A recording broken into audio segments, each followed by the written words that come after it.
Son las 4 de la tarde del 7 de mayo de 1972. Merian Pes y Anita Luchesa hacen autostop desde la ciudad de Berkeley hasta la Universidad de Stanford. Un coche se detiene. El hombre que lo conduce se ofrece a llevarlas a su destino. Las dos estudiantes suben al Ford Galaxy. Nunca se las vuelve a ver con vida.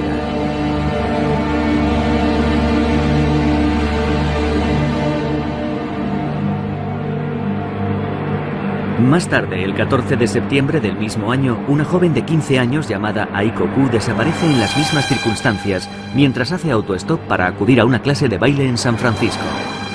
Casi 4 meses después, el 8 de enero de 1973, Cynthia Schall desaparece en la carretera que conduce a la Universidad de California en Santa Cruz.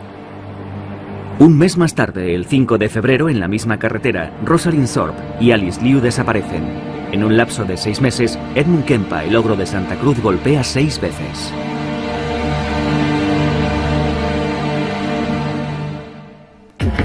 Stefan Bourgois es uno de los especialistas en asesinos en serie más reconocidos mundialmente. En una carrera de 30 años ha entrevistado a alrededor de 60 asesinos en todo el mundo. El 8 de noviembre de 1991 se reúne con Edmund Kempa en la sala de entrevistas de la penitenciaría de Vacaville en California. El hombre que se presenta ante Stefan Bourgois es un gigante con un peso de 130 kilos y 2,15 metros de altura. Con 43 años de edad, lleva en prisión 18, cumpliendo 8 condenas por asesinato.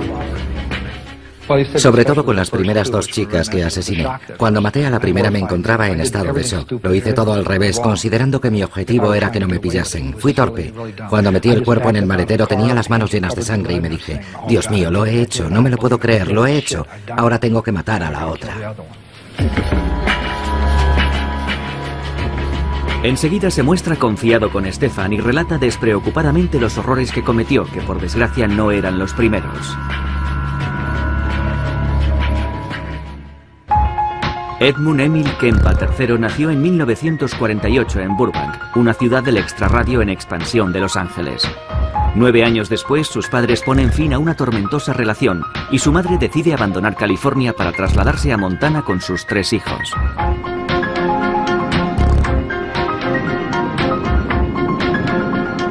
Helena, la capital del estado, es en aquel entonces una pequeña localidad escondida en medio de las montañas.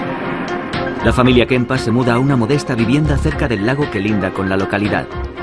El joven Ed, que tiene 2 hermanas, es el segundo hijo de la familia. Su experiencia en la casa pronto se convierte en un auténtico calvario.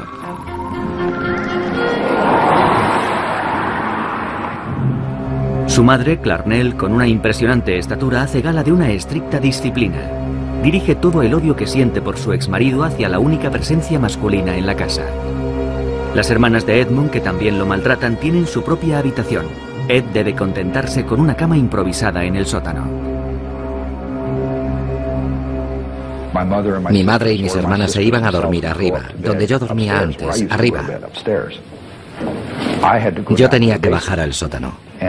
Y un niño de 8 años no es capaz de comprender esa diferenciación. ¿Por qué me mandan a mí al sótano? ¿Voy a ir al infierno o voy a ir al cielo? Arriba está el salón y yo tengo que irme abajo con los demonios, los monstruos y los fantasmas que me aterrorizan.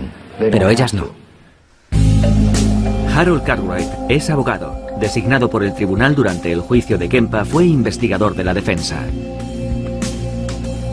Él se acordaba de aquella época y me la describió como uno de los peores periodos de su vida. Sus hermanas eran más mayores y se metían con él y todo eso, como suele ocurrir entre hermanos. Nada que fuese más allá. Y su madre era una persona muy verbal. Nunca lo maltrató físicamente, pero en su opinión sí lo hizo verbalmente. La madre del joven Edmund lo humillaba constantemente.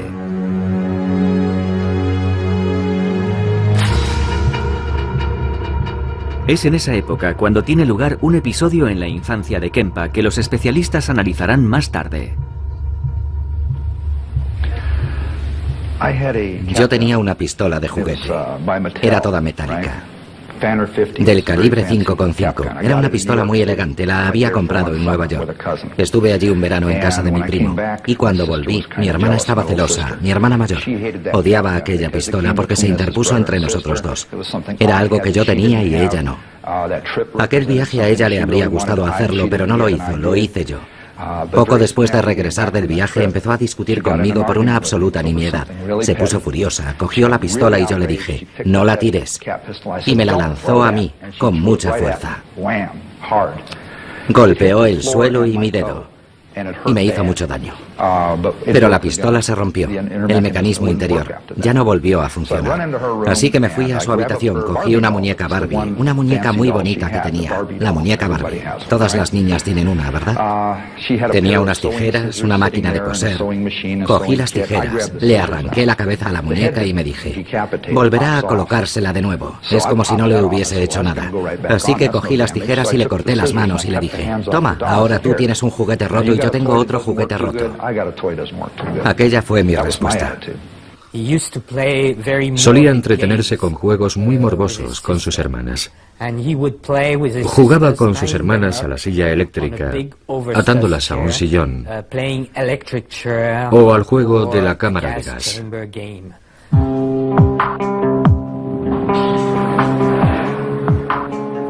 Pasan los meses y los años en Helena, y en la casa familiar el joven Edmund sueña con su padre ausente cuyo recuerdo le persigue. Pese a su aversión hacia los hombres, su madre, Clarnell, vuelve a casarse. Kempa, que no soporta más a su madre, decide escaparse a California. Solo tiene un objetivo en mente, reunirse con su padre. Pero el joven Kempa sufrirá otra decepción.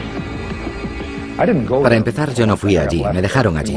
Me llevaron a casa de mi padre en Los Ángeles a pasar las Navidades. Fuimos a las montañas y me dejaron allí. Tuve roces con mi hermanastro y con mi madrastra. Yo no les interesaba y no me querían. Ellos estaban construyendo una nueva familia y yo estaba desesperado porque nunca había tenido a mi padre a mi lado. Necesitaba su aprobación, su reconocimiento. Pero todos actuamos con codicia y desesperación. Nos peleábamos constantemente, había muchos roces y él no pudo soportarlo, así que se libró de mí. Yo pertenecía a su antigua familia, que había terminado en fracaso. Rechazado en todas partes, sus padres deciden dejarlo en manos de sus abuelos maternos, que viven en una apartada zona de California, en un lugar cerca del parque de Yosemite. Kempa y su padre viajan en coche hasta la localidad de North Fork.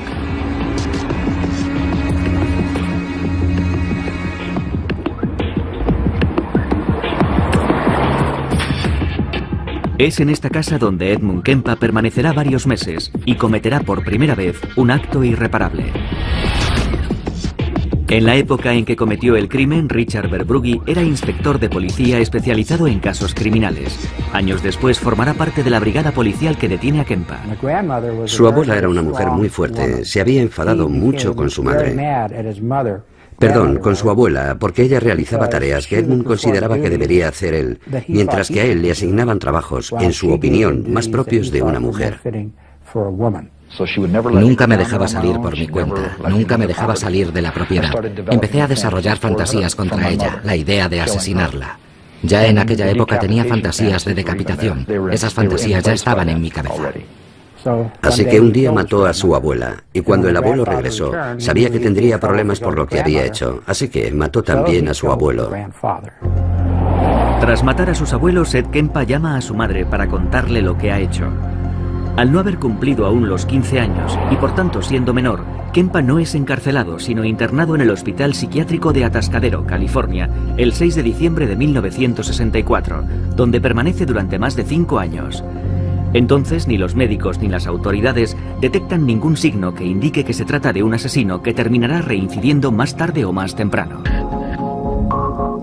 La personalidad de Kempa es analizada, pero los psiquiatras se equivocan en sus estimaciones, diagnosticándole esquizofrenia paranoide.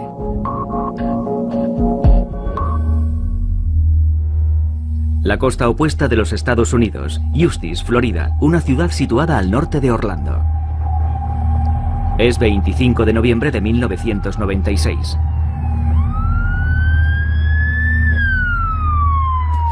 Son las 11:45 cuando este hombre responde a una llamada en la que le comunican que se ha cometido un doble homicidio en una casa situada a varios kilómetros de la ciudad. Jeff Taylor es ayudante del sheriff en la época.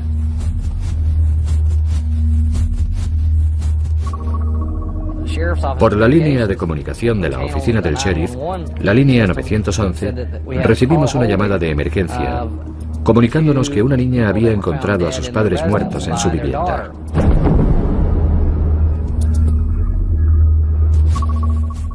Cuando entra en la habitación, Jeff Taylor encuentra los cuerpos de Richard Wendorf, de 49 años de edad,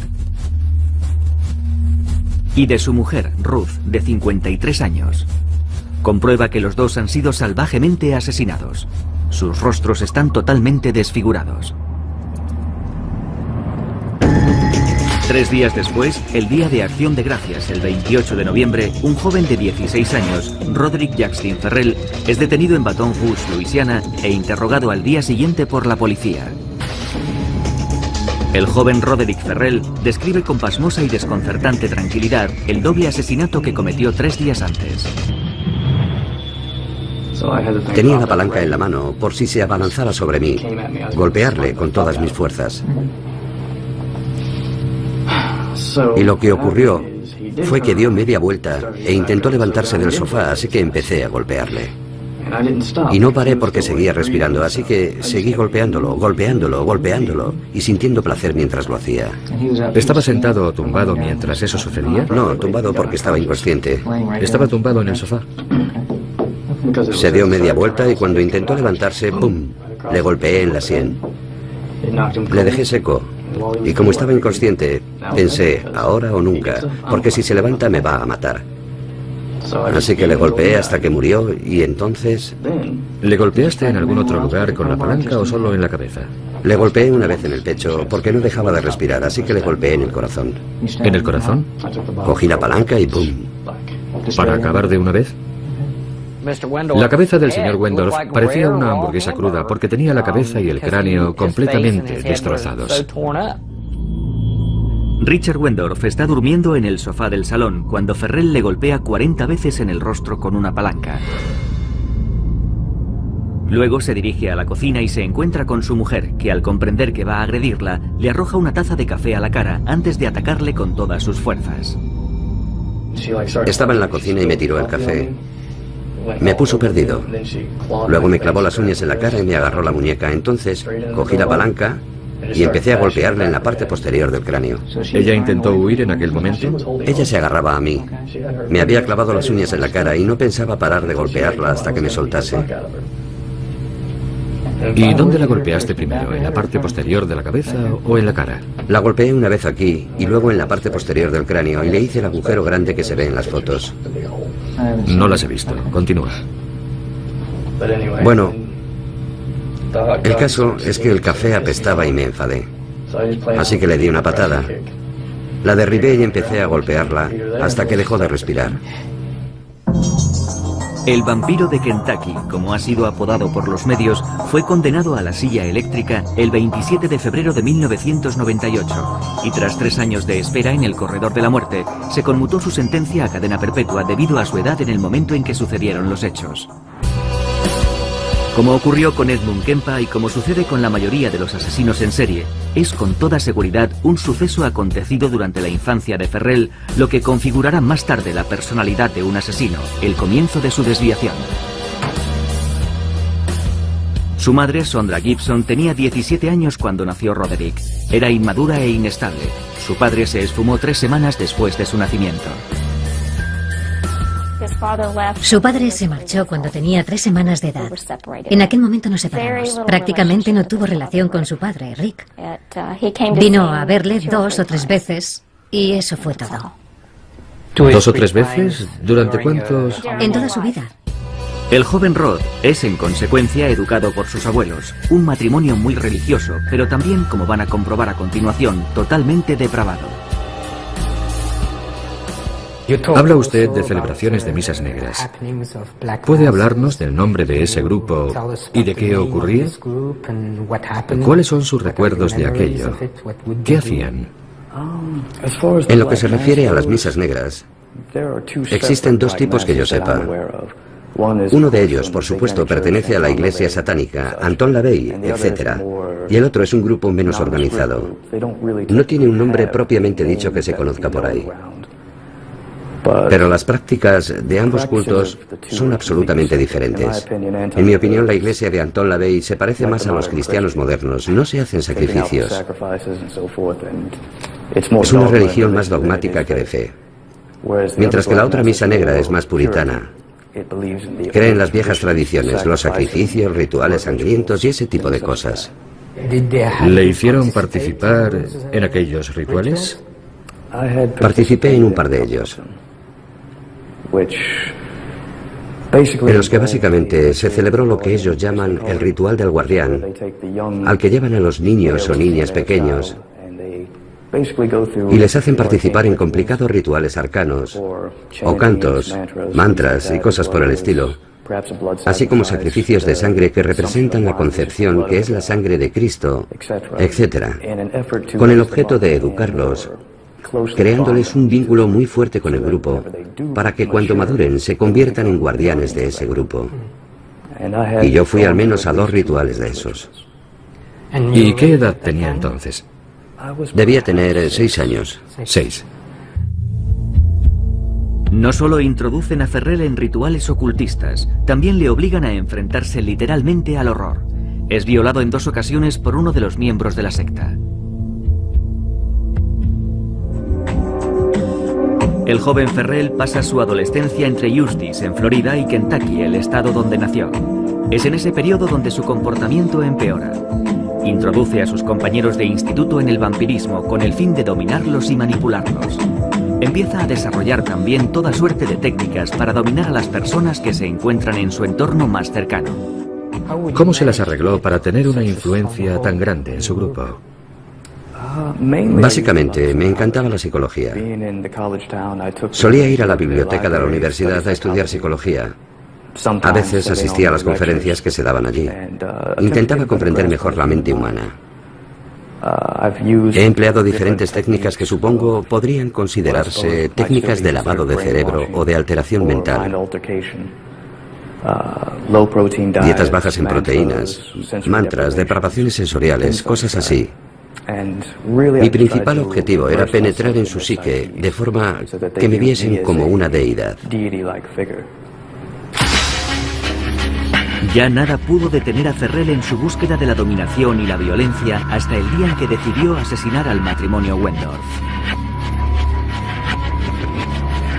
El doble homicidio que confesó sin recibir ninguna presión durante los 2 interrogatorios llevados a cabo después de su detención los negó 12 años después ante Stefan Bourgois. Yo realmente no recuerdo haber tenido intención de ir a matar a nadie entonces. Solo quería robarle su coche. Y lo que recuerdo actualmente de aquello, la verdad es que está todo bastante difuso en mi memoria, porque han pasado muchos años. Estaba drogado. Durante el juicio quedó demostrado que Roderick Ferrell no se encontraba bajo la influencia de ninguna droga en el momento en que se produjeron los hechos. Hospital Psiquiátrico de Atascadero, California, 1969. Edmund Kempa, que asesinó a sus abuelos a la edad de 15 años y lleva encerrado en este centro más de 5, tiene ahora 21 años. Su estancia no está salpicada por ningún incidente en particular y parece haberse estabilizado. El 30 de junio de 1969 las autoridades deciden dejar a Kempa en libertad condicional. Los psiquiatras, no obstante, han detectado un problema grave en la relación entre Edmund y su madre. Los psiquiatras del hospital recomendaron que el contacto con su madre fuese limitado. No dijeron que no tuviese ningún tipo de contacto, pero sí recomendaron que el contacto fuese mínimo. De modo que sí había algo en su personalidad que revelaba que existía un problema con su madre. 3 meses más tarde, la Autoridad de la Juventud de California, que llevaba su caso, tomó una decisión contraria a la estimación de los psiquiatras que siguieron su tratamiento. Se le envió a vivir con su madre, que había regresado a California para trabajar en la universidad en Santa Cruz. El error tendría consecuencias fatales. Kempa cambiaba constantemente de trabajo Y empezó también a frecuentar un bar en Santa Cruz, donde la policía local solía acudir por las noches a relajarse mientras tomaban una copa. Como todos los asesinos en serie, Kempa primero concebirá y posteriormente perfeccionará su modus operandi. En los 3 años que tarda en confeccionarlo, recoge a 300 autoestopistas con su coche entre Santa Cruz y San Francisco. Recogía gente con mi coche, era como un juego, y me di cuenta de que algunas personas no querían subir porque consideraban que no era seguro subir con un hombre joven y solo. Y me sentó mal porque yo no estaba haciendo nada malo. Así que decidí intentar cambiar aquella situación, hacer subir al coche a las personas que no querían y llevarlas a su destino, porque sabía que no iba a hacer nada malo. Y descubrí cómo revertir la situación. Todo depende de cómo miras. Si dices, Dios mío, están haciendo autostop, voy a acercarme a toda pastilla, no se meterán en tu coche porque te han visto babeando a una manzana de distancia. Pero si miras tu reloj y dices, caray, no sé si tengo tiempo, y paras, entonces piensan, es un hombre de negocios, vamos a entrar en el coche porque no hay ningún peligro. Así que yo me entretenía con aquel juego para conseguir que entrasen en mi coche. Pero entonces no quería matar a nadie, simplemente me divertía. Más tarde, cuando empecé a matar gente, lo utilizaba contra ellos. Un día, en mayo de 1972, el 7 de mayo exactamente, Kempa pasa a la acción. Aquel día 2 estudiantes de 18 años, Merian Pérez y Anita Luchesa, están haciendo autostop en la carretera que enlaza Berkeley con la Universidad de Stanford. Kempa utiliza todas sus habilidades para conseguir que entren en su coche. Tess no quería entrar en el coche. La otra chica, Anita Luchesa, no era autoestopista. La cuestión era quién se sentaba delante y quién detrás. Anita abrió la puerta y me preguntó a dónde iba. En el cartel que llevaban ponía Stanford, así que le dije, voy a Palo Alto, ¿puedo dejaros allí? Oh, genial. Entra en el coche, coge sus cosas y levanta el asiento para que pase su amiga, que estaba mirándome seria, dudando de si entrar o no. Enseguida me di cuenta de que la chica tenía claro que no quería entrar. Un adulto solo, un coche coupé de 2 puertas, de modo que el único sitio por donde salir era pasando por encima del asiento delantero. Así que esas eran todas las señales de aviso para no entrar a un coche con un hombre. En fin. Pero cuando me acerqué a ella se me ocurrió el truco del reloj. ¿Tengo tiempo? Al hacer ese gesto la chica pensó, este tío es un calzonazos, es totalmente inofensivo. Y entró en el coche. Mickey Alufi es uno de los detectives de policía de Santa Cruz que más tarde detendrán a Kempa. Cuando cogía a las autoestopistas, montaban en el coche por la puerta del pasajero y él les decía, creo que la puerta está mal cerrada. Entonces alargaba el brazo, abría de nuevo la puerta y la volvía a cerrar. Sin embargo, el tipo de coche que conducía tenía una manilla de seguridad en el reposabrazos y cuando cerraba la puerta, se bajaba un pestillo que impedía que nadie pudiese salir por la puerta. Ya no se podía manipular la manilla. Y cuando eso ocurría, me dijo, ya no tenían escapatoria. Kempa mató a las 2 estudiantes a puñaladas antes de decapitarlas y deshacerse de los cadáveres, que enterró en las colinas que dominan Santa Cruz, no sin antes violar sus cuerpos.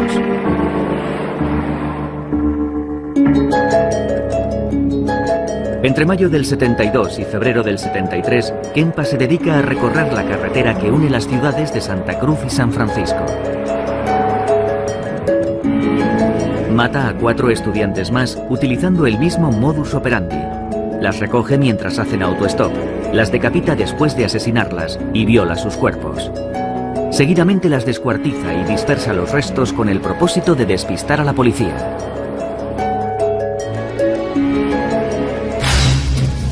Sin embargo, un mes después pone fin a esta cadena de asesinatos y decide perdonar la vida de 2 chicas jóvenes que recoge en su coche. El viernes siguiente volví a Santa Cruz por la tarde. Estuve bebiendo hasta por la noche y me quedé dormido hasta que llegó mi madre, momento en el que me desperté. Y las últimas palabras que intercambiamos no fueron una discusión. Entré en su dormitorio para hablar con ella. No quiero que se interprete esto como un intento por mi parte de buscar una excusa que justifique su muerte. Lo que quiero decir es que esperaba que ella pudiese decirme algo y acabar con toda aquella mierda. El niño que había dentro de mí tan solo deseaba escuchar aquellas palabras y dejarlo todo. Recuerdo que ella estaba leyendo un libro. Lo soltó bruscamente sobre su regazo y me dijo, Dios santo, no pensarás quedarte ahí hablando toda la noche. Era una de sus frases favoritas cuando yo llegaba tarde con ganas de hablar. Normalmente en circunstancias parecidas yo hubiese hubiese dado media vuelta, le hubiese dicho no y me habría marchado. Ella habría sido consciente de que había herido mis sentimientos y al día siguiente nos habríamos hablado otra vez, pero yo sabía que no íbamos a volver a hablar. Regresé a mi cuarto y me eché en la cama sabiendo que no iba a dormir. Permanecí tumbado unas 3 o 4 horas, hasta eso de las 4 o 5 de la mañana. Pasadas las 5, volví empuñando un martillo y le aplasté el cráneo. Y luego la degollé. Después de matar a su madre, Kempa asesinó a la mejor amiga de esta, que trabajaba con ella en la Universidad de Santa Cruz. Luego decide abandonar la ciudad.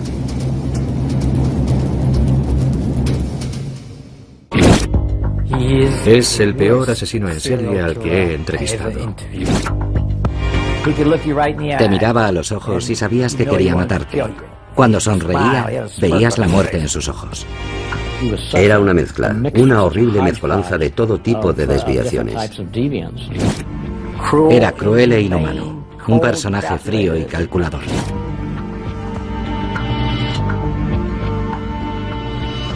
¿De qué se le acusa? Me acusan de haber matado a 34 mujeres. Pero nadie ha sido capaz de reunir esos 34 nombres, ni la justicia ni nadie más. Es una acusación falsa. ¿Y de qué le han reconocido culpable? Me han reconocido culpable de la muerte de 2 personas en Fort Pierce, aunque nadie me ha visto nunca en la escena del crimen. Jamás se ha establecido el menor vínculo entre las víctimas y yo, salvo el testimonio de la madre de una de ellas. Gerard Seifa fue condenado a cadena perpetua en 1973 por el asesinato de 2 mujeres jóvenes. Más adelante la policía le atribuirá 34 víctimas en total, pero se calcula que podría haber matado entre 80 y 110 personas.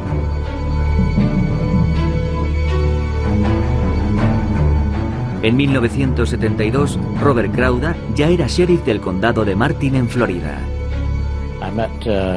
Conocí a Gerard Seifa cuando se presentó como candidato al puesto de ayudante del sheriff. En ese momento era agente de policía en Wilton Manor, Florida, en el condado de Broward. Y buscaba el puesto de ayudante del sheriff en otro condado. En aquella época tenía un aspecto completamente normal, más bien sanote. Cuando hablaba con la gente, se mostraba muy simpático. Incluso poseía un cierto carisma. Sin embargo, pronto nos dimos cuenta de que tras esa fachada se ocultaba algo bien distinto. Seifa se mudó a una casa situada a pocos kilómetros de la oficina del sheriff. Parecía la persona idónea para ocupar el puesto de ayudante del sheriff. Pero justo a los 28 días, Seifa cometió un grave error y fue desenmascarado por su superior. Era un sábado por la mañana y yo estaba cortando el césped. Sonó el teléfono, mi mujer me llamó y fui a cogerlo. Era Seifa. Me dijo, vas a ponerte muy furioso conmigo, he hecho una solemne estupidez. Y yo le respondí, cuéntame qué ha pasado. Me dijo, ayer mientras estaba trabajando vi a 2 chicas, 2 adolescentes haciendo autostop. Me paré a hablar con ellas y traté de impresionarlas diciéndoles lo peligroso que era que unas chicas tan jóvenes estuviesen haciendo autostop, los problemas en los que podían meterse y los percances que podían sucederles. Se echaron a reír y no me tomaron en serio, así que hoy me las he arreglado para encontrarme otra vez con ellas. Quería meterles el miedo en el cuerpo y convencerles del riesgo que corrían si no me hacían caso para evitarles problemas en el futuro. Y me dijo que las había llevado al bosque y que les había dicho que las iba a vender como esclavas. Y que para asustarlas, las había dejado allí un rato, pero que pensaba volver a soltarlas. Pero cuando había vuelto ya se habían marchado, se las habían arreglado para desatarse. Las 2 jóvenes en cuestión se llaman Pamela Sue Wells y Nancy Helen Trotter. Ahora ya saben que han escapado de milagro de un asesino pervertido. Después de arrestar a Seifa, Robert Crowder quiso saber con detalle lo ocurrido y ordenó una reconstrucción de los hechos con las 2 jóvenes.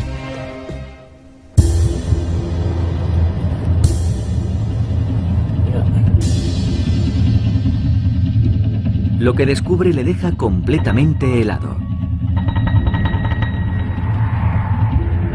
Después de llevarlas a la espesura del bosque, a la salida del pueblo, Seifa decide amordazar a las dos jóvenes antes de maniatarles las extremidades, ponerles una cuerda alrededor del cuello y finalmente atarlas a un árbol. Acto seguido, Seifa les comenta que se va, que tiene que hacer un recado, pero que volverá a acabar el trabajo.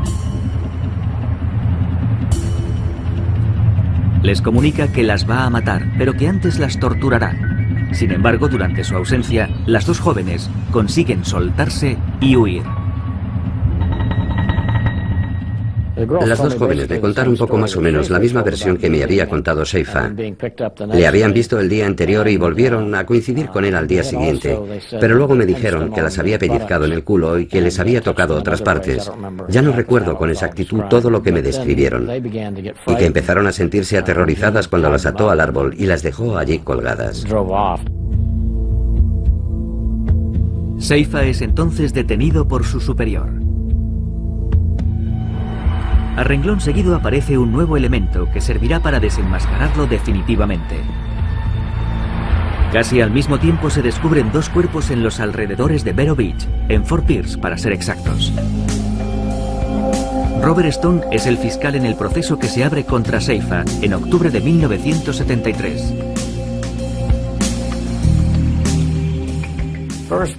En principio pensamos que tal vez habíamos echado el guante a un asesino, pero entonces ocurrió que un señor mayor que andaba por el bosque recogiendo latas de hojalata, latas de aluminio, encontró por casualidad unos huesos y pensó que podían ser humanos.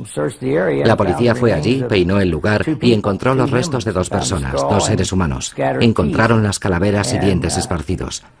Casi al mismo tiempo, la madre de una chica cuya desaparición se había denunciado en septiembre del 72 se presentó en las oficinas del condado, en el departamento de tráfico, con un número de matrícula que había anotado, intentando averiguar a quién pertenecía. Y resultó que era la de Gerard Seifa, que ya estaba en prisión. Se procede entonces al registro del apartamento de Seifa y lo que los policías encuentran acaba de convencerles de su culpabilidad. Conservaba recuerdos de todas sus víctimas. Encontramos una caja llena de joyas y efectos personales de diferentes jóvenes desaparecidas en el condado de Broward, situado un poco más al sur. Entonces pensamos que probablemente había matado también a esas personas. Durante el registro, aparte de las joyas pertenecientes a sus víctimas, la policía halló fotos que el asesino había hecho antes y después de cometer los asesinatos. Al igual que en el caso de Pamela Wells y Nancy Trotter, Seifa utiliza el mismo modus operandi al secuestrar a Susan Place y a Georgia Jessup. Se lleva a la fuerza a las dos jóvenes hasta el bosque, cerca de las marismas que bordean el océano. Escoge un claro situado en el centro de las marismas, a unos cientos de metros de la carretera y al abrigo de cualquier posible testigo. Y allí las maniata y las ata a unos árboles. Las obligaba a beber alcohol y cuando ya estaban ebrias las fotografiaba. Sentía placer aterrorizándolas. Las suspendía del cabo de una cuerda y las hacía sufrir. Hacía todo lo que podía para humillarlas. Y después de matarlas, violaba sus cuerpos hasta que ya no podía más, porque empezaban a descomponerse. Y entonces las descuartizaba, masturbándose sobre sus restos. Durante el juicio, Seifa evita la pena de muerte, que en aquel entonces había sido suspendida en Florida, y es condenado a cadena perpetua. Más adelante, cuando ya está entre rejas, la justicia establecerá oficialmente su relación con otros 32 asesinatos cometidos en la región, gracias a las pruebas encontradas en su casa.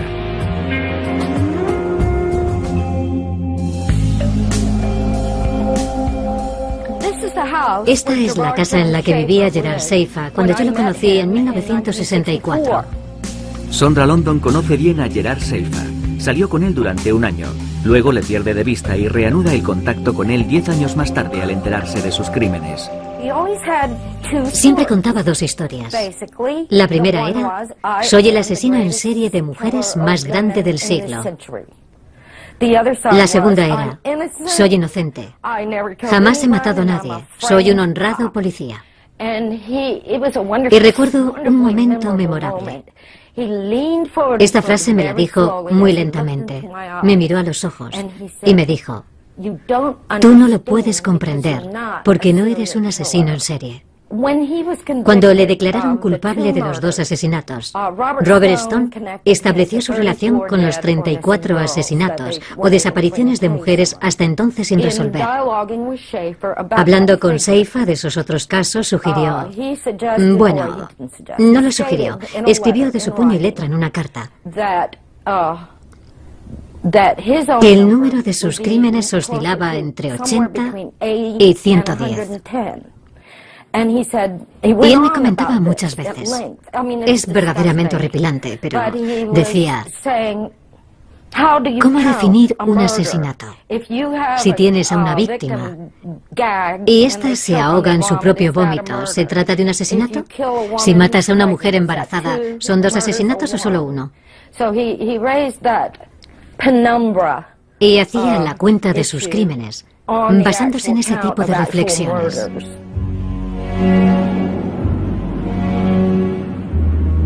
En los años 60, Seifa vive con sus padres en la estación balnearia de Fort Lauderdale, en Florida. Desciende de una familia católica muy practicante.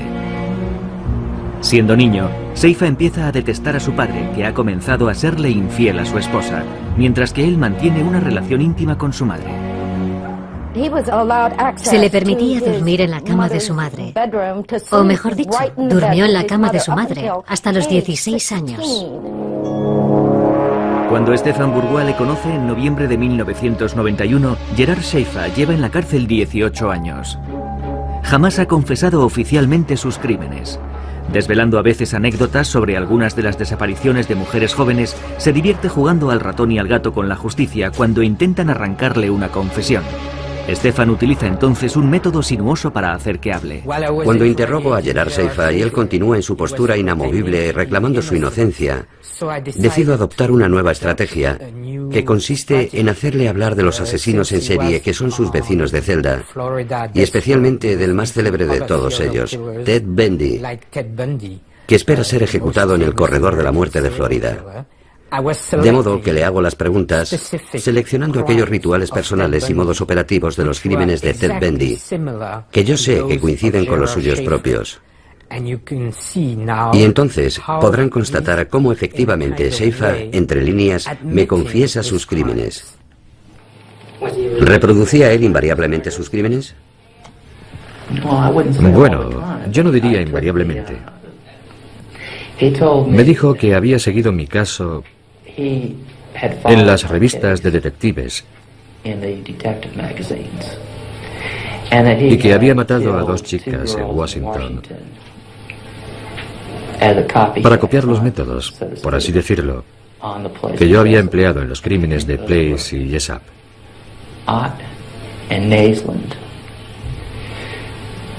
Creo que aquellas se llamaban Ott y Naisland.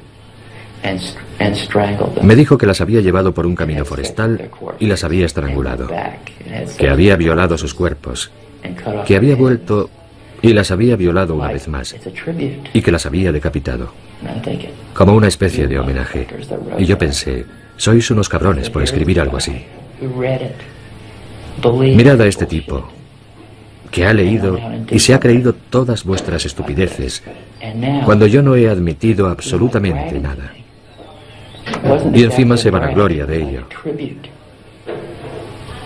Bueno, no se estaban vanagloriando exactamente. En realidad era un homenaje.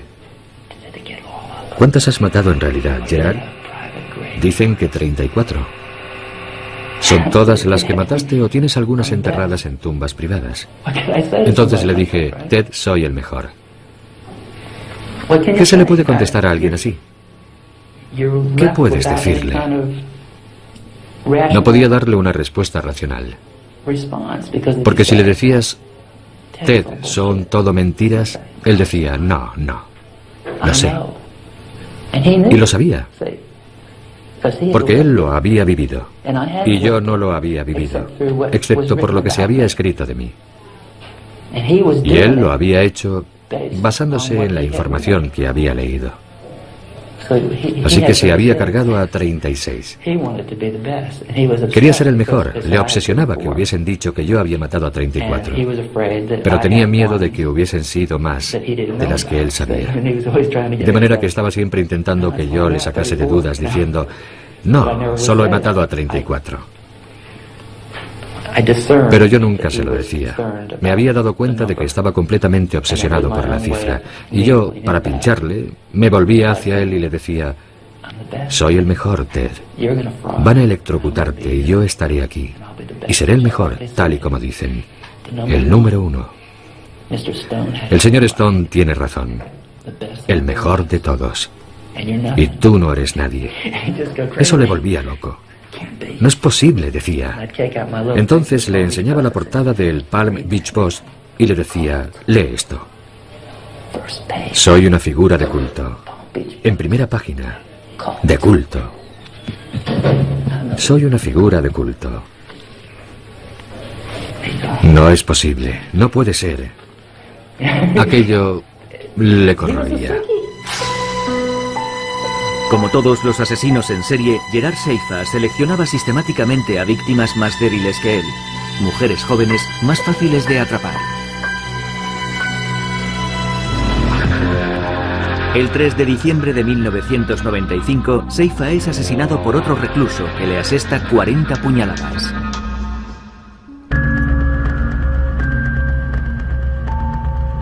Estamos de nuevo en California, el fin de semana de Pascua de 1973. Edmund Kempa acaba de asesinar salvajemente a su madre y a una amiga de esta.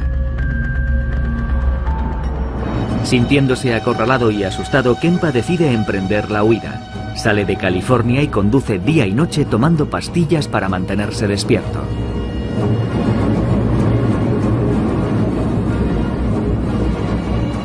Tres días después llega a Pueblo, una población del estado de Colorado. Agotado por el cansancio, detiene su coche en esta estación de servicio. Y caso rarísimo entre los asesinos en serie, decide entregarse. Intenta ponerse en contacto por teléfono con un conocido suyo de la policía de Santa Cruz para confesarle sus crímenes. Recibí la llamada hacia las 5 de la mañana. Me dijo que el señor Kempa había decidido entregarse y que llamaba desde una cabina situada en Pueblo, Colorado. Admitía haber matado a su madre y a otra mujer, además de todos los homicidios que estábamos investigando. Mickey Alufi y Richard Verbrugge viajan entonces a Pueblo para hacerse cargo de Kempa. Su declaración fue muy completa, muy pormenorizada. Lo confesó todo, se acordaba de todo. Sin embargo, no profundizamos demasiado en ese primer interrogatorio. Tan solo pretendíamos averiguar las personas que admitía haber matado, y eso es lo que hicimos básicamente. Nos habló de las distintas chicas a las que había matado, de la muerte de su madre y de la mejor amiga de esta. Kempa se muestra muy cooperativo, y durante todo el viaje de vuelta, que dura 3 días, no deja de hablar. De vuelta en Santa Cruz, acepta incluso enseñar a los investigadores el lugar donde ha escondido los cuerpos de sus víctimas. Kempa se muestra igual de colaborador durante su proceso, que se inicia el 25 de octubre de 1973, siendo extremadamente prolífico incluso en los detalles más duros, sin que su voz transmita la más mínima emoción. Edmund Emil Kempa se mostró muy colaborador con la policía respecto a sus crímenes, y fue uno de los primeros casos en los que un asesino reincidente fue sometido a estudio por parte del FBI con objeto de poner a punto técnicas de perfil que permitiesen detectar a ese tipo de criminales en los Estados Unidos. Pero después de 35 años pasados entre rejas, una pregunta permanece en el aire, válida para todos los otros casos de asesinos en serie. ¿Ed Kempa podría volver a matar? Cuando alguien ha hecho el tipo de cosas que Ed Kempa hizo a personas inocentes, personas a las que no conocía, a las que no había visto jamás, simplemente extraños que se cruzaron en su vida, no se puede dejar que una persona así salga de la cárcel. Porque no se puede en absoluto correr el riesgo de que lo que se produjo una vez pueda volver a suceder. Así que no. Yo no quiero volver a ver a Kempa en la sociedad, pese a haber participado en su defensa. Un día se presentará ante la comisión de valoración y dirá: sí, pienso que estoy preparado para la libertad condicional. Yo rezo para que nadie se la conceda.